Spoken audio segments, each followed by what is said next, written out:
How beliefs are formed, and why they're hard to break. Most of what you believe wasn't chosen by you. Think about it. Your earliest ideas about success, love, failure, even happiness were whispered into your mind long before you had the chance to question them. Family, culture, school, friends, media. Each one leaves fingerprints on your worldview. Over time, these fingerprints harden into walls, invisible walls that quietly shape how you see yourself, what you think is possible, and even who you think you are. And here's the twist. Once these beliefs form, your brain works overtime to protect them, sometimes even against the truth. That's why beliefs feel so stubborn. They're not just thoughts, they're survival strategies. Beliefs aren't floating ideas. They live in your brain's wiring. Here's how it works. When you experience something, say failing a test or being praised for speaking up, your brain stamps that memory with emotion. The stronger the emotion, the deeper the stamp. Over time, your brain starts connecting the dots. Fail once, it's just bad luck. Fail twice, and your brain whispers, maybe I'm not smart enough. Succeed a few times, and suddenly, I'm good at this. This is who I am. These connections form neural pathways, like grooves in a record. The more you replay them, the deeper they get. And here's the kicker. Once a belief is etched in, your brain filters reality through it. It notices what confirms the belief and quietly ignores what doesn't.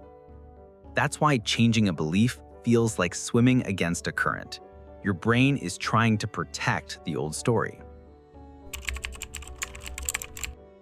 Once a belief is built, your brain doesn't just sit back, it defends it. Why? Because beliefs aren't just opinions. They're tied to safety, identity, and belonging. Questioning them can feel like questioning who you are. That's why your brain recruits bodyguards. Confirmation bias. It shows you evidence that proves you're right while hiding evidence that you're wrong. Cognitive dissonance.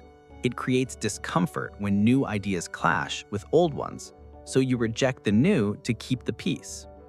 Identity protection. It makes some beliefs feel sacred, untouchable, because losing them would feel like losing yourself. It's like living in a fortress. The walls aren't meant to hurt you, they're meant to protect you. But they also keep you locked inside. And the stronger the emotion behind the belief, the thicker those walls become. Here's the good news. Even the strongest fortress has cracks. Beliefs can change, but usually it doesn't happen through arguments or facts alone. It happens in moments of emotional intensity. A crisis that shakes the ground beneath you. A deep conversation that makes you feel truly seen. A success so undeniable, your old story can't explain it anymore. In those moments, the brain pauses. The walls loosen. A small crack opens. And through that crack, a new possibility slips in. But here's the secret. Change doesn't come from force. It comes from gentle repetition, safe environments, and experiences that prove again and again that a different belief is not only possible, it's safer. That's how the old grooves fade. And that's how new ones form. Beliefs aren't permanent. They're stories your brain tells to make sense of the world. And just like any story, they can be rewritten. It starts with awareness, noticing the old scripts playing in your head. Then questioning, where did this belief come from? Do I still need it? And finally, replacing, choosing a new story and living it out, step by step, moment by moment. The magic isn't in flipping a switch. It's in the small, consistent choices that slowly carve new grooves.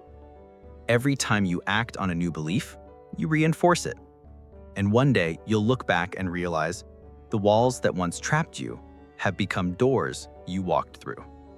Your beliefs don't define you. You define them.